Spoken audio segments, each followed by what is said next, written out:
Let's talk about how to get the club moving away from the ball. I think you've got, what have you got there, Nate? Yeah.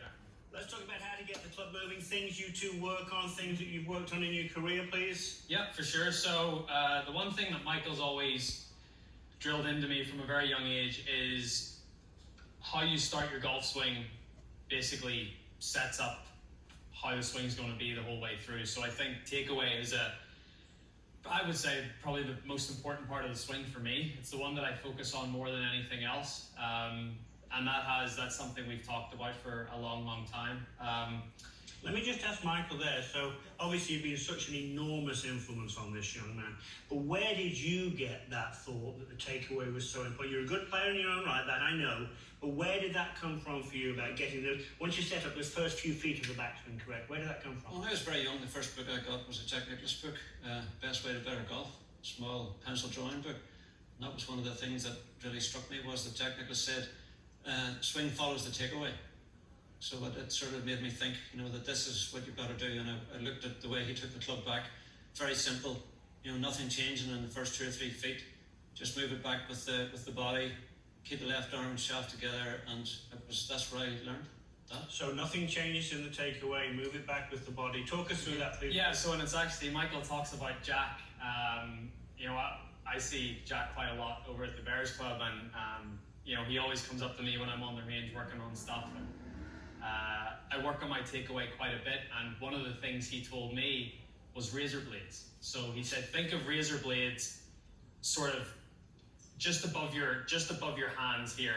Let me come in and do some razor blades. Yeah, right, exactly. So he basically had imagined that there was razor blades there, and when he took it back, he wouldn't let his hands be cut by the razor blades. Wow. So that was his visual. Mm-hmm. So, and that's something he always says to me. Anytime I'm hitting balls, he says razor blades. So that's something that I think about in the takeaway, because one of my faults is, and one of Jack's faults as well when he was playing, was the hands would go away from the body too quickly, instead of, sort of the hand path being, the hands and the club being one, and just taking it away like this. So again, that's just something that I think about, is that little razor blades comment that Jack gave me a couple of years ago. What a fascinating circle. Michael Bannon getting it from Jack Nicklaus, Michael Bannon giving it to Rory McIlroy, and then Jack Nicklaus completed that circle. That's amazing. It's absolutely amazing. What are you looking for as his coach? What are your checkpoints? Well, really, the checkpoint for me would be, once that club face has moved away and left arm and body rotation, that there's no change in where the club face is from the setup positions. Relative to the body. Yes, relative to the body. So that's what I look for. So there's no actual rotation in the club face in the first couple of feet. Once the hands get past the right knee, then it'll all change. What do you feel pushes it back from the ball, Rory? If you had to pick one body part, or is it a collection of? It's a collection. So I think what's worked for me before is pushing the back of the left hand away. So back of the left hand, but at the same time having a soft right elbow and letting that fold at the same time.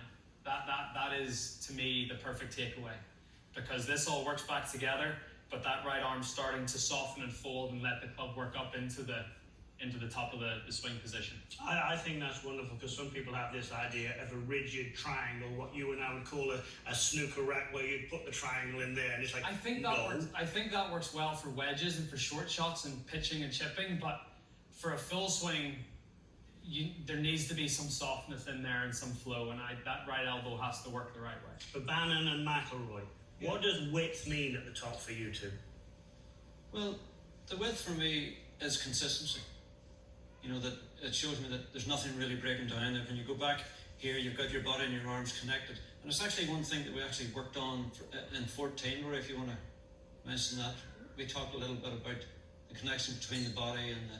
Just to get that feeling. Yeah, definitely. So I think one of the big things as well, if we're talking about the backswing and takeaway, one of the visuals we love to see from a face-on view is when I take it back, is this L view. So, my left arm's parallel to the ground, but my golf club is sort of at a vertical point, because that really shows the width you have. And then from there, all you need to do is just turn your shoulders and you maintain that width. So really, it's trying to create it there, where this L shape, and then that's something that we did work on in 14, was with wedge shots, is just trying to really get this L shape to here, and then follow through. Let's hit one more to finish this segment off with. Lovely information, of course.